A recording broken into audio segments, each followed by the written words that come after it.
Okay, welcome everyone to our first Formations and Reformations in Catholic Thought lunch hour lecture of the season. This is brought to you, of course, by the Jesuit Center for Catholic Studies. For those of you who don't know me, my name is Meredith Picola, and I'm a full-time professor in the Jesuit Center. In addition, with my colleagues, Dr. Michael Caligieri and Dr. Tim Penner, and our director, Dr. Daniel McLeod, and Father Dr. Wajira Nambit, who's visiting us this year. We're really happy to welcome you here this term. So I'd like to begin with a land acknowledgement that St. Paul's College and the University of Manitoba campuses are located on the original lands of the Anishinaabe, the Innu, the Anisininu, the Dakota, and the Dene peoples, and on the national homeland of the Red River Métis.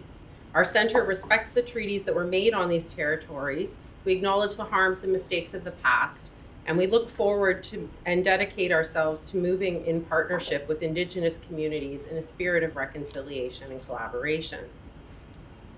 In starting out this way, I'd like to begin as well by introducing our speaker today, Dr. Ryan Turnbull, who is a visiting fellow at St. John's College, our neighbors just across the pathway there.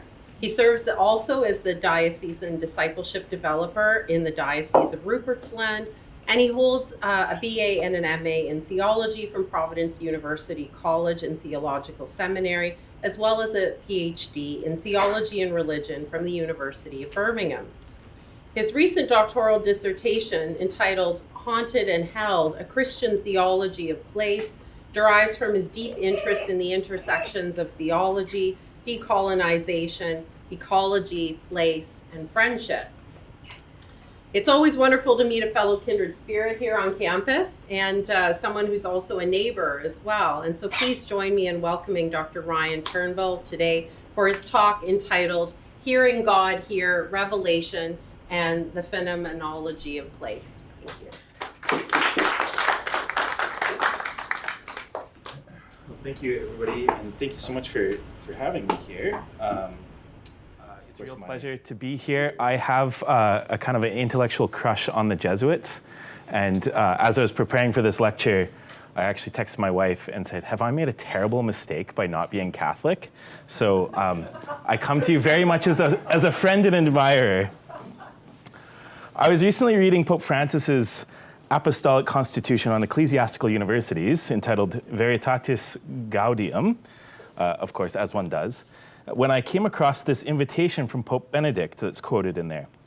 Truth, in fact, is logos, which creates dialogos, and hence communication and communion.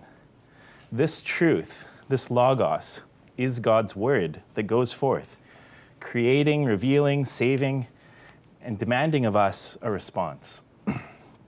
Creaturely existence, as such, is downstream of this word that calls all that is from non-being into being.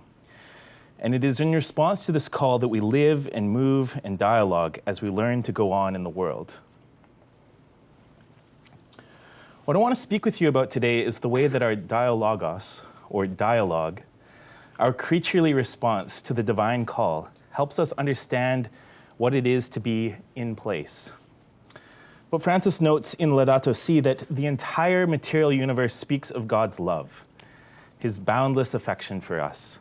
Soil, water, mountains, everything is, as it were, a caress of God.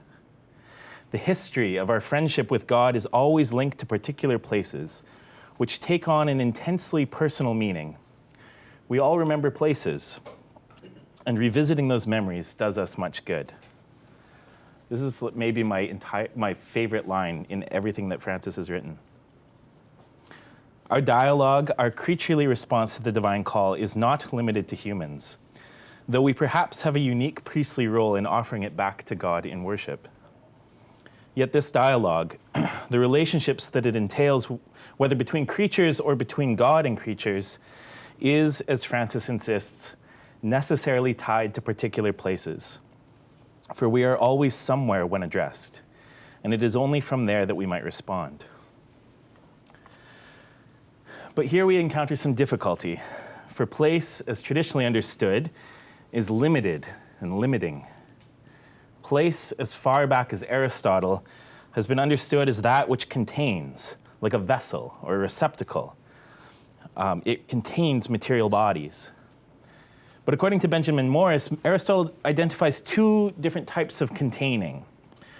One which one might call circumscriptive, the other receptive. Receptive containing, according to Morrison, is like how we refer to being in a given geographical place, like here in Winnipeg. When we're here in Winnipeg, we don't really make a hole the shape of yourself as you walk around the city. You're not really physically displacing anything by being here, although it should be noted that the history of the citizens of Winnipeg has involved quite a number of displacements. Phenomenologically, however, the city receives me, as a sort of interval of space in which my body, and indeed all the various bodies that make up a city, may be in or pass through. But this is not the kind of containing that Aristotle cares about. Aristotle argues against this receptive, adaptive, containing account of place, because what he is fundamentally after in his conversation about place is a way of understanding locomotion, which is to say, what Aristotle is looking for in a definition of place is simply a way of accounting for how any given physical body, this remote, can be moved from one place to another. What does it mean to say that you've moved a body from one place over here to another place over there? Aristotle needs there to be a containing limit to place. Otherwise, he worries that it doesn't really make sense to talk about how this locomotion works. It is circumscriptive containing that most interests Aristotle in the physics, for this is the kind of containing whereby any body X is contained by its surroundings such that they are molded to it. For Aristotle, this circumscriptive containing is the proper way to understand the distinction between place and body, because he believes that the fundamental property of place is that bodies are in place, en topoi.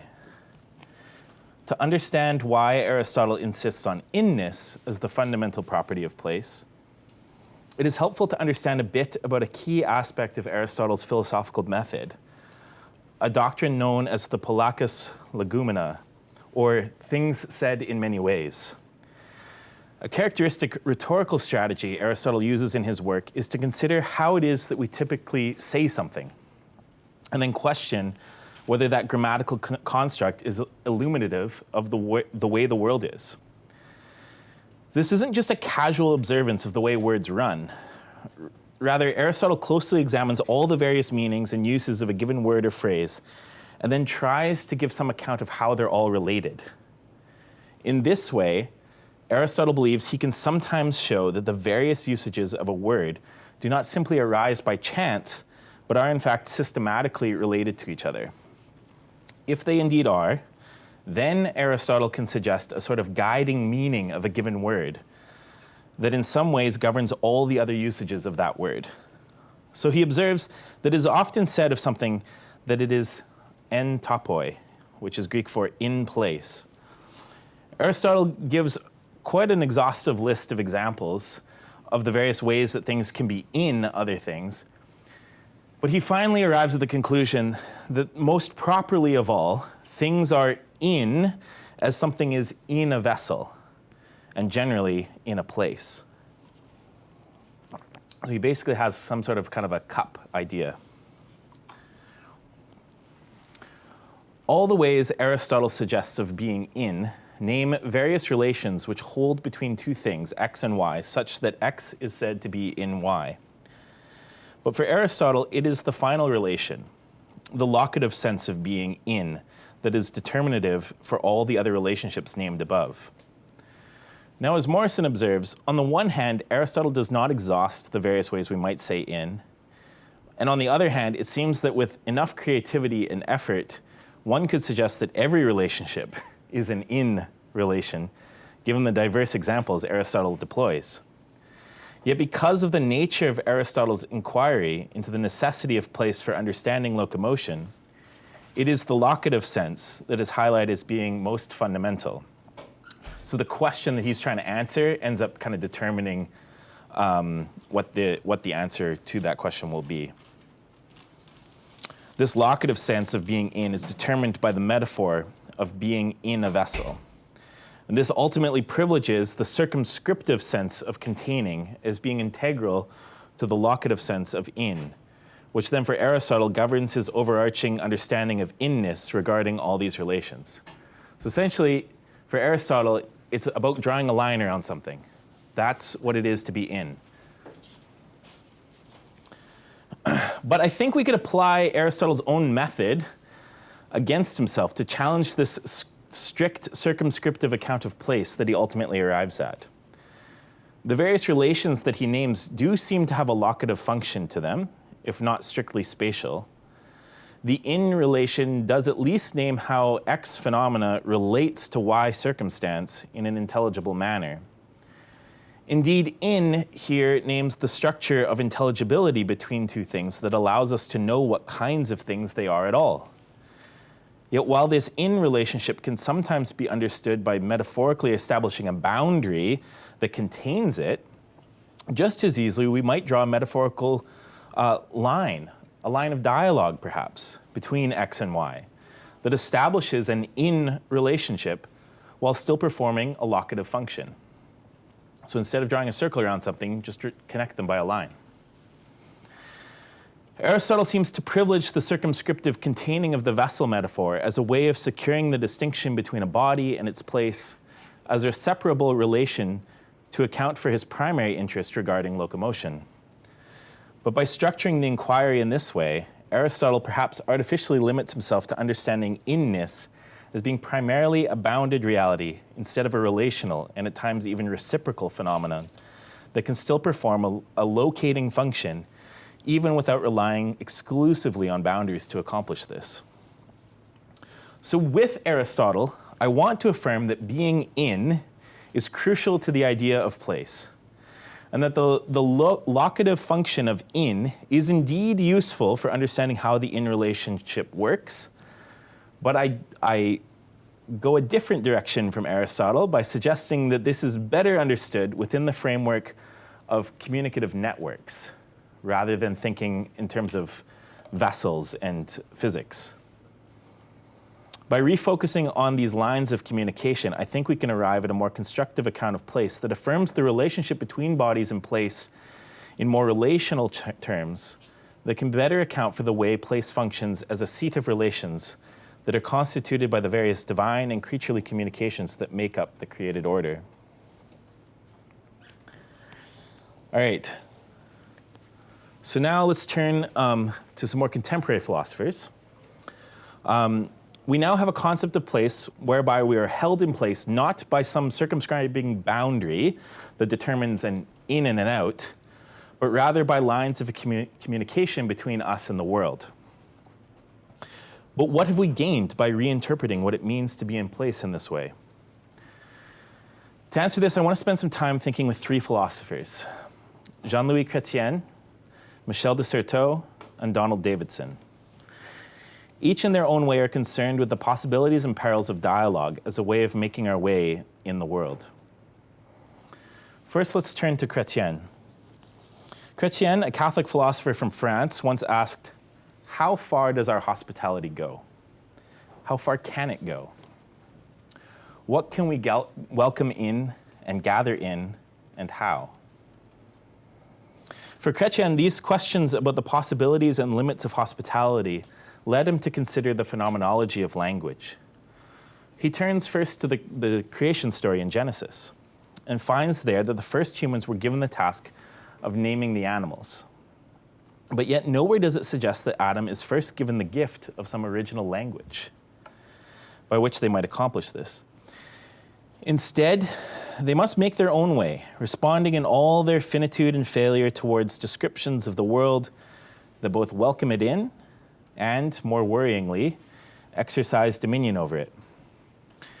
This act of speech in naming the animals, Chrétien suggests, constitutes the first ark, an anticipatory ark of the Ark of Noah, by which all animals will again be gathered together and saved.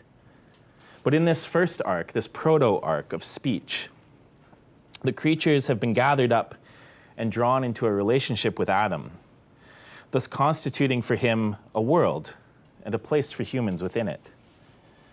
Yet all this naming, all of this grasping for description and hospitality and relationship is, as it were, in the wake of meaning. It is truly Adam's speech. He is not speaking a divine tongue.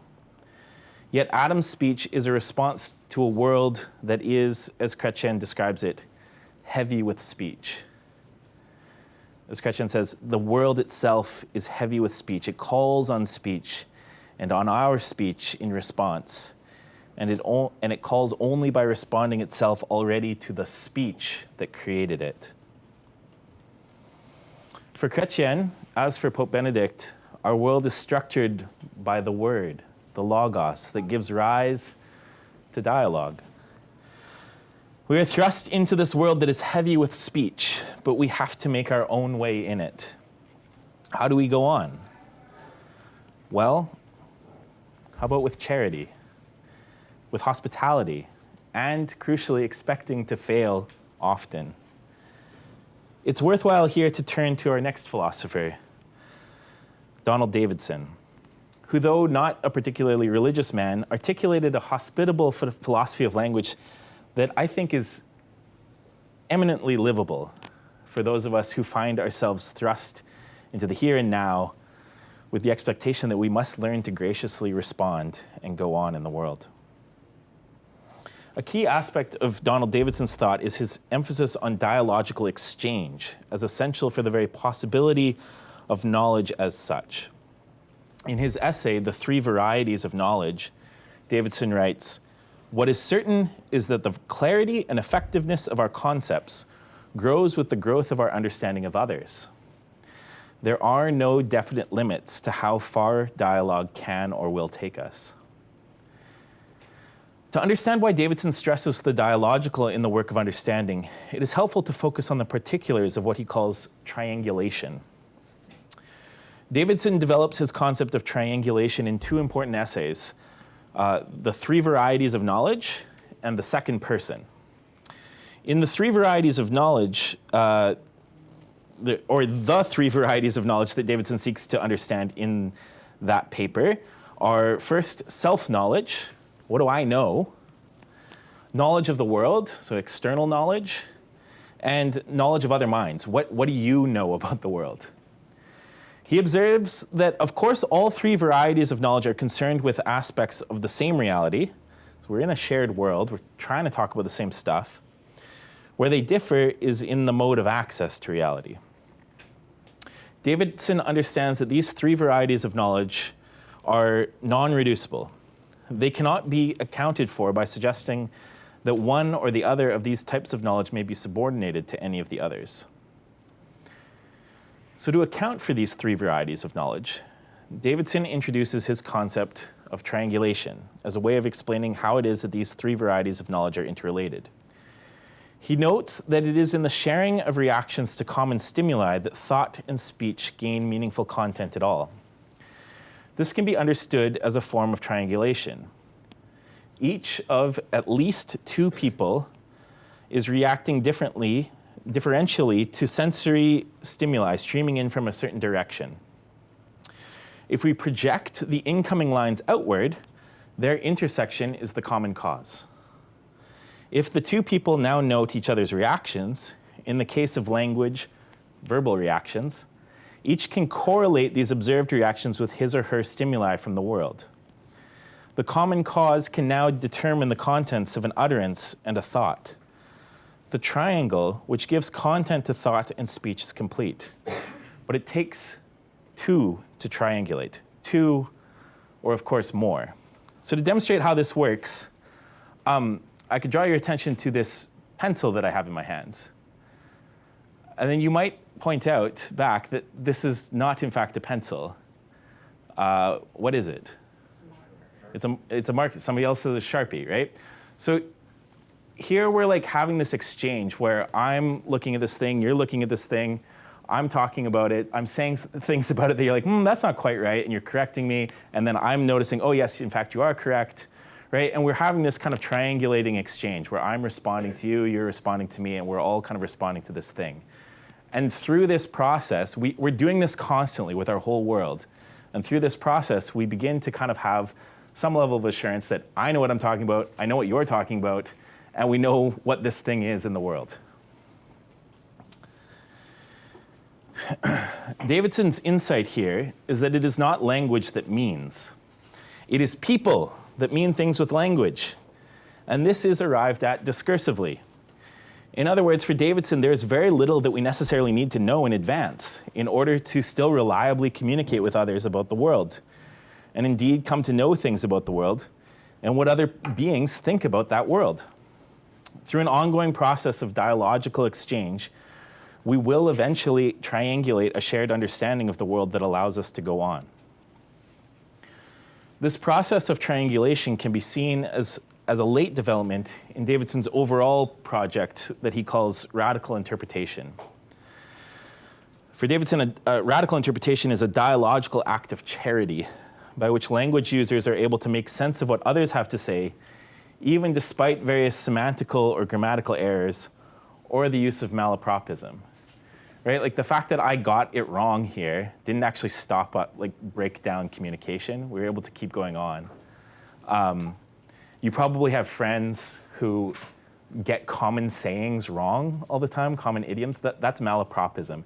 And like, if you're being a jerk, you can kind of point that out to them, or you can kind of know what they're trying to say and just kind of go with it, right? So he's saying, actually, most of the time we just kind of go with it, and it works. There are no rules or shared meanings that could possibly be had ahead of time for these kinds of exchanges.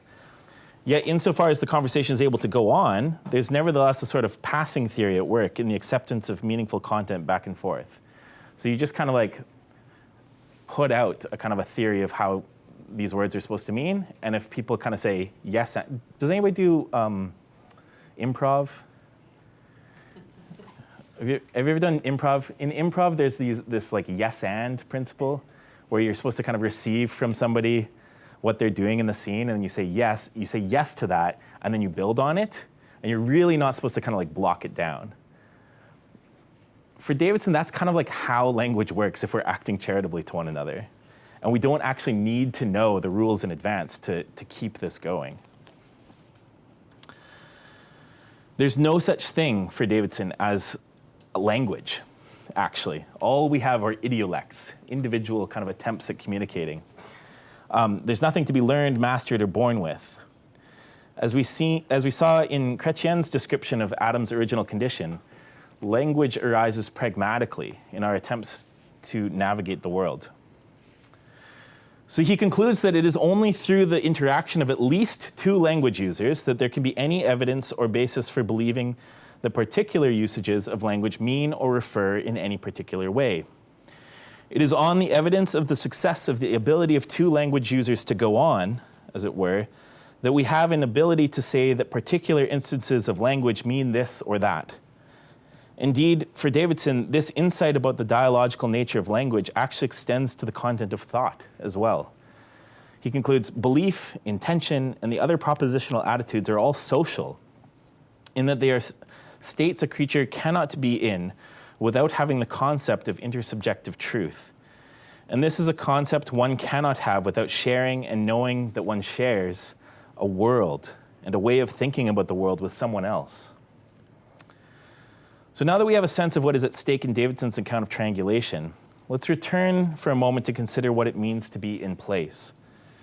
For we can see in triangulation a kind of latent ontology of place. For the work of triangulation requires several conditions that are at least suggestive of place. Language users do not possess language as something that is arbitrarily applied to the world through kind of acts of power, following various specified rules. Rather, language users do or perform language in an attempt to situate or navigate a world that they find themselves in. This embodied inhabitation of the doers of language interpretation, while itself suggestive of place, also brings us back to the actual mechanism of triangulation, this projection of lines of interpretation from two or more language users to an object or stimuli in the world. This projection of line assumes a shared space or region that, in a sense, kind of houses the interpretive exchange. However, while this may often occur in terms of actual spatial proximity, right? This whole lecture and exchange is happening within this room. It need not, the lines of triangulation need not be thought of as like primarily in themselves spatial, because they can actually work across a kind of an indeterminate amount of distance or relative proximity. You think of like, we can do this over a Zoom call, for instance, right? We're in no way spatially proximate to each other, and nevertheless, we can actually navigate the world together. If this weren't the case, then as great as this kind of like in relationship with lines of dialogue is, it would still kind of be reintroducing a kind of a horizon on our idea of place, which might, if we're not careful, cause us to foreclose our dialogue prematurely. And we might discover that we've missed some potential dialogue partners, some potential other people who might say, the thing you're looking at, that's not quite right.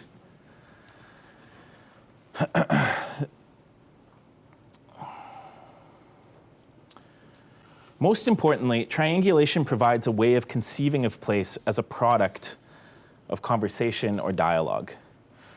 This kind of hermeneutical approach to place continues to see bounds and boundaries as not unimportant to the notion of place, but kind of relativized by centering triangulation, so that it becomes clear that the role of boundaries is not about including or excluding, about determining who's in and out, but rather it exists as a kind of interpretive limit, kind of saying, our kind of communication is starting to break down, but maybe that means we need to do something to bring more in.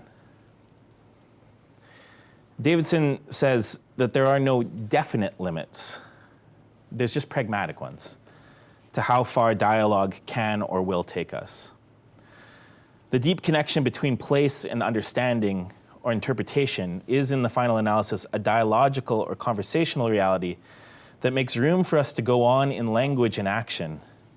And thus, place makes room for itself through a dialogical rather than circumscribed inness, and has in its very boundedness the possibility of incorporating more, rather than being a site of exclusion, as borders and boundaries are so often taken to be. Now, I'm almost done, but before I conclude, I want to turn briefly to Michel de Certeau, and then return to Chrétien. Michel de Certeau was a Jesuit philosopher, of whom it was said by a member of his chapter after his passing, "We are quite sure de Certeau died a Jesuit, less sure he died a Catholic." The reason for this is that de Certeau took the expansive and exploratory mode of Ignatian spirituality as far as it would possibly stretch in his pursuit of hospitable dialogue, and particularly in his attentiveness to the ways we too often fail to adequately communicate with those who are radically different from us. In his celebrated book, The Practice of Everyday Life, de Certeau articulates a deeply human and humane philosophy of resistance to the hegemonic powers that seek to determine our lives and foreclose on our dialogical navigation of the world. He laments the posture of the mapmaker who, assuming the viewpoint of God, lays out a network of nice orderly lines that flatten out places into contained and orderly sites of control. He calls upon us to descend from our towers, from our towering vantages, and take to the streets, to walk the arcades of Paris, the back lanes of Winnipeg, the river paths and the busy thoroughfares, to make our way with our bodies and to catch snatches of the conversations and practices that actually constitute the places of the world. Rather than viewing the world from a place of power, we must instead, de Certeau insists, dwell amidst the spirits of our places. As he cryptically notes, there is no place that is not haunted by many different spirits, hidden there in silence. Spirits one can invoke or not. Haunted places are the only ones people can live in, and this inverts the schema of the panopticon. The panopticon is kind of this thing that you're always being watched, right? We can only dwell in places that are haunted by the lives and conversations of those from whom we receive the world. We are haunted and indeed unsettled at times by these voices, for they will occasionally cry out to highlight our failures. Today we hear these voices. They're the voices of children stolen from homes and sent to residential schools. They're the voices of women disappeared from our streets. The voices of refugees seeking somewhere safe to land, only to be refused by our xenophobia and racism. But if we are to live humanly, if we are to test the possibilities of our hospitality, if we are to go on in our places offering a response befitting the call that God has issued to each and every creature, then we must learn to extend these lines of dialogue even if they bring back the haunting cries of our sin. To conclude with Jean-Louis Chrétien, a voice must have in it many voices in order to be beautiful, said Joubert. But in order for it to be responsive, a voice must have all voices in it. In calling us, the call does not call us alone, but asks of us everything that voice is capable of saying. All voices are required. Nor would they, were they all to advene at once, abolish the excess of the call over them. Rather, they would encounter it in its full voice. Our life here in this place is structured by the dialogical relations in which we are held. The very possibility of place that we might learn to go on together through dialogue is also the tragedy of place. That this going on is prone to deep woundings that can so structure our place that they become anti-places. Places where the possibility of shared dialogical going on perpetually breaks down. There is then a fundamental ambiguity at the heart of place, and it is this ambiguity that marks place as a deeply creaturely reality. One that provides possibility for intimate, reconciled relationships with creatures and God, and one that runs the very real risk that all of this will unravel. Yet thanks be to God that the one who calls us into being here does not abandon us to our fumbling. God has sent God's own Spirit to lead us into all truth. That Spirit arrived with tongues of fire that set aflame the lips of all disciples to speak and proclaim and converse in every tongue. Many have seen this Pentecostal moment as the abolition of Christian attachment to particular places. For it was from this gathering in one place that the disciples, and indeed the church, were sent to the very ends of the earth. But there's another option available for us in understanding this story. It's from this gathered place that God showed up and showed us how far our dialogue really can go. Our life in particular places, our conversations and our fumbling triangulating navigations of this world can take us truly to the very limits of what it is possible to say. So thank you for inviting me here to talk with you today. And I truly hope that our conversations will continue, because you never know how far we might get.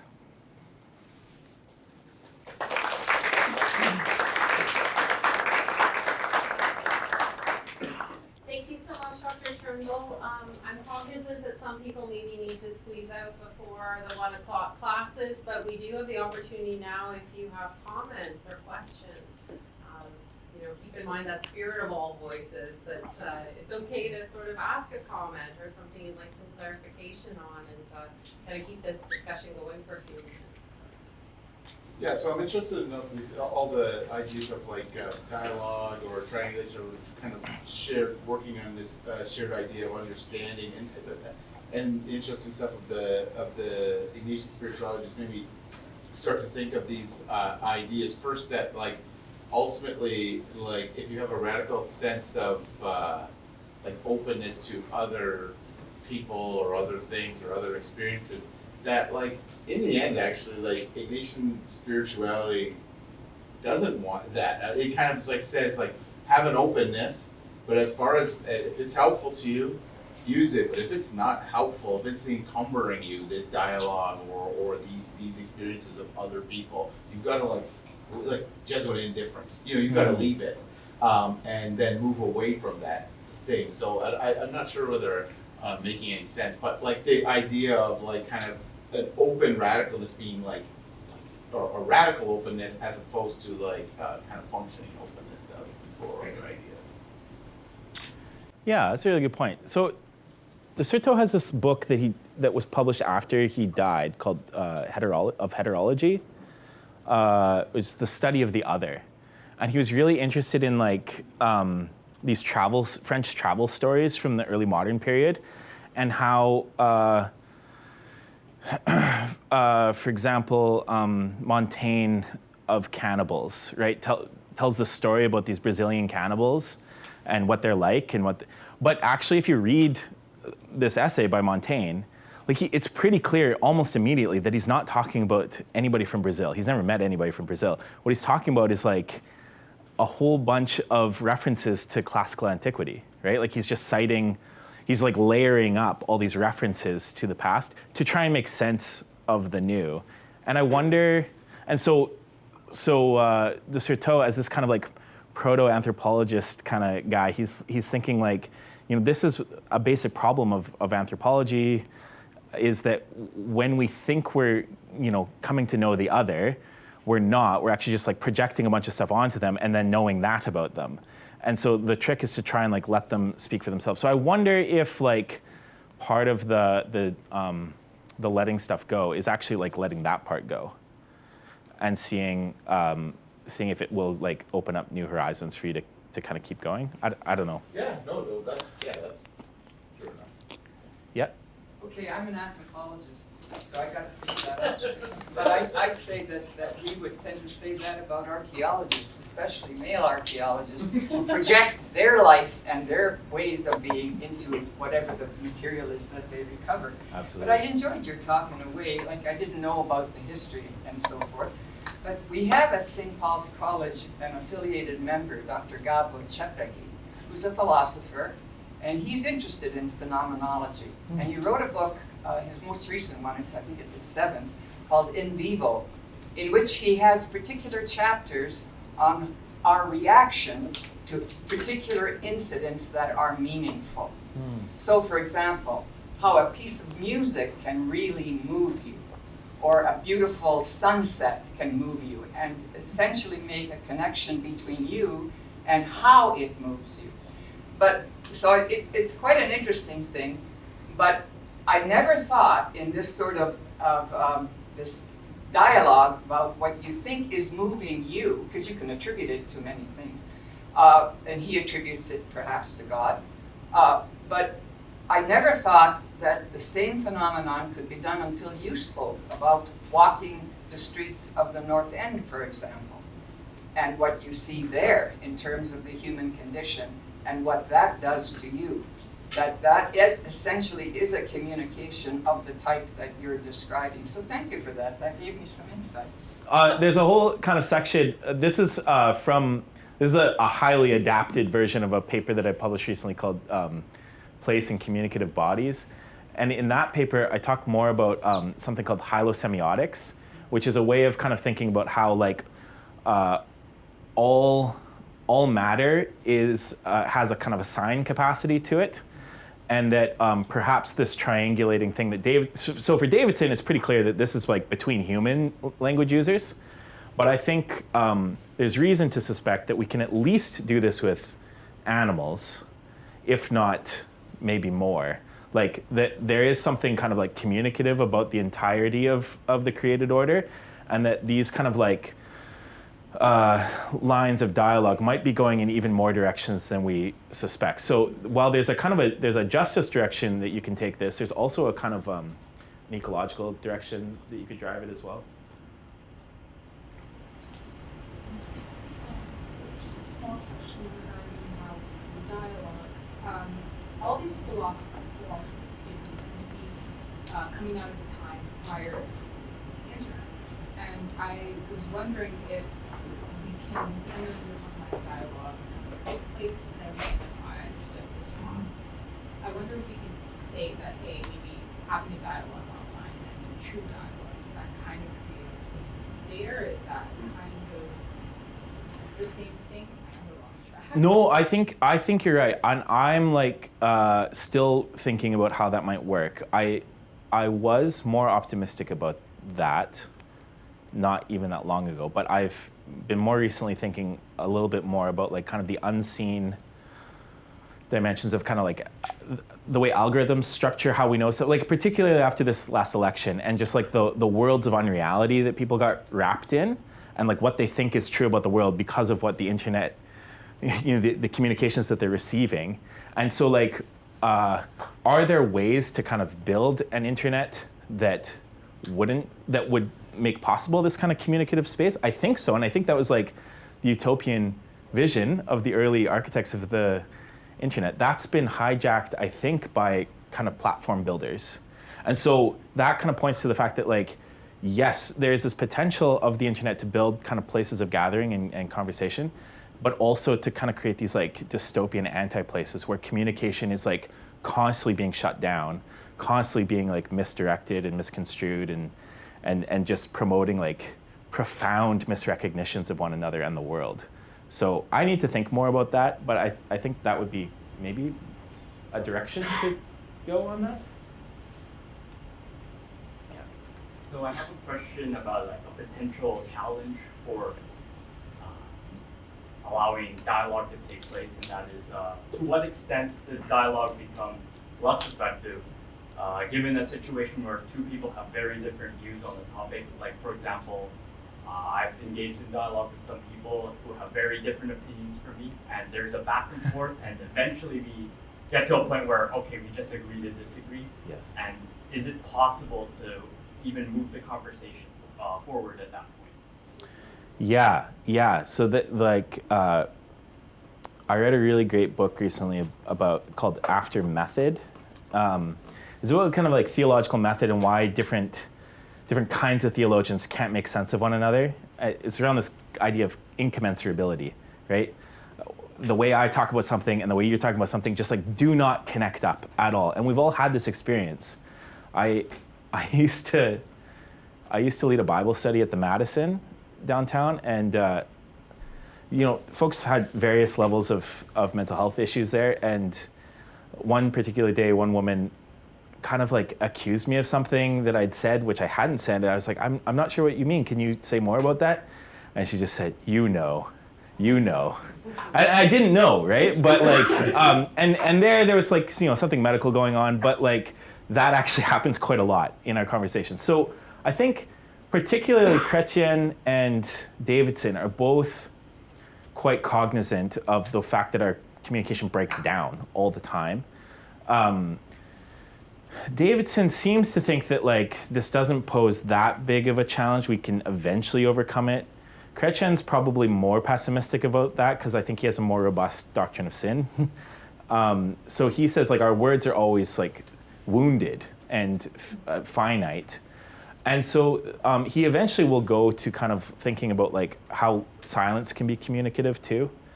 There's some resting in the silence of God that might sometimes be needed to heal some of the wounds of our language and the slipperiness of our language. So yeah, I'm not sure like if that kind of immediately solves the problem of incommensurability in a particular exchange. But just to flag that they are aware of that problem. Yeah. And this, incidentally, is something, I had a Quaker who was my internal examiner on my PhD, and this was exactly the line of attack she took. It was, what about silence? What about when it doesn't work? And I'm like, oh, I don't know. I can't shut up, so.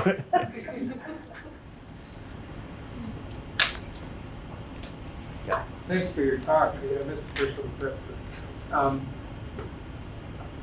Part of my background is in sociology, so I can't help ask this question. It seems to me you're presenting a really interesting philosophical, even perhaps theological take on communication, how that relates to phenomenology. I'm trying to get my head around if and how you can kind of scale this up on a broader social level, and maybe even bring in, political sociologists, people like Jürgen Habermas, the German social theorist, who talks about the importance of dialogical political decision-making, and what are the conditions for ensuring that all voices are heard, that people are free to present their thoughts and needs and wishes in an open kind of way. And maybe that's kind of the path towards a more authentic form of democracy.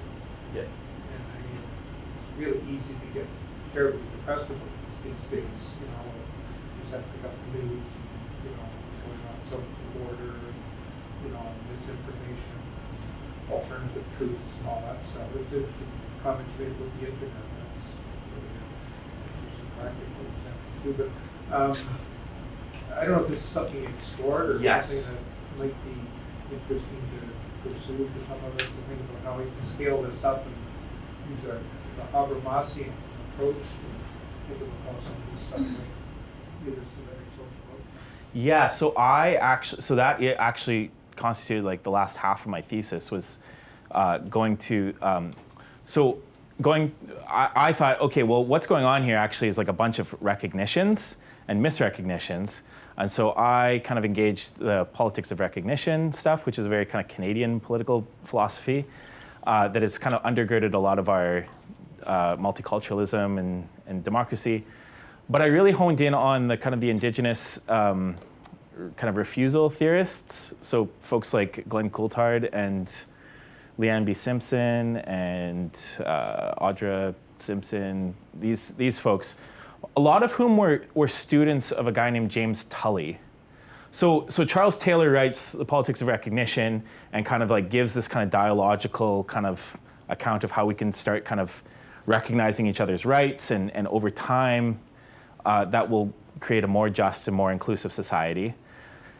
And then the kind of the Fanon-inspired kind of refusal to that is like, why do we need settler colonial societies to recognize us? Thank you very much, we can do that ourselves. But James Tully has this really interesting essay from like 2005, I think, where he kind of revisits the politics of recognition and says that like within procedural liberalism, like the way that you would actually make this work is to make sure that you have a kind of a no end date on the renegotiations of recognition. So yes, the government might like recognize a new set of rights for a given group that historically was not recognized, but then there has to be some actual procedural thing put in place as a matter of policy that would leave open like a mechanism for them to challenge that recognition at some point. Like, and we kind of have that in the courts, but that's a pretty like high barrier and not very user friendly. So I think what he's calling for is some other kind of like challenge mechanism built right into the policy that would provide a way for groups to constantly be renegotiating that. And like we've had this experience in the church, right, with the apologies for residential school. All the churches gave apologies in the early 90s, late 80s. And then I know at least like the Anglican Church has had to revisit that apology because we missed spiritual harms. And now the conversation is starting to go to, well, maybe we need to think about land back and stuff, right? So there's this ongoing, and if you talk to elders, right, like every one of those apologies was well received, and they're very grateful for it. But then it's like, okay, but what's next? Like that didn't finish it. And our tendency has been to say, okay, once we extend this, then it's done. And I think like the challenge of a kind of an ongoing recognition theory in this kind of dialogical way would be to say, it's just never finished. This is just the condition of our life together, is that we never know where it's going to go. Yeah, which is very scary to governments or people with power and money to lose, right? Yeah. That's an interesting question about scaling it up to apply to societies. So it reminded me of an example that I heard probably 40 years ago when I was an undergraduate. And it arose in a social anthropology course about things that are deeply held values, about how we organize things. And so that particular talk was about systems of descent and inheritance. Who do you belong to? And the story essentially says it doesn't matter what continent, because it exists in pretty well all continents, or did in the past. They're building, people came together to build a railroad for an external entity. And they got to talking about who does a child belong to, okay? And so it turns out that some people thought that a child belonged to the mother. And in effect, descent and inheritance for those speakers was in the female line, all right? And then finally, I guess in the example given, one of the other group, members of the other group got tired of the discussion or commentary and said, that's crazy.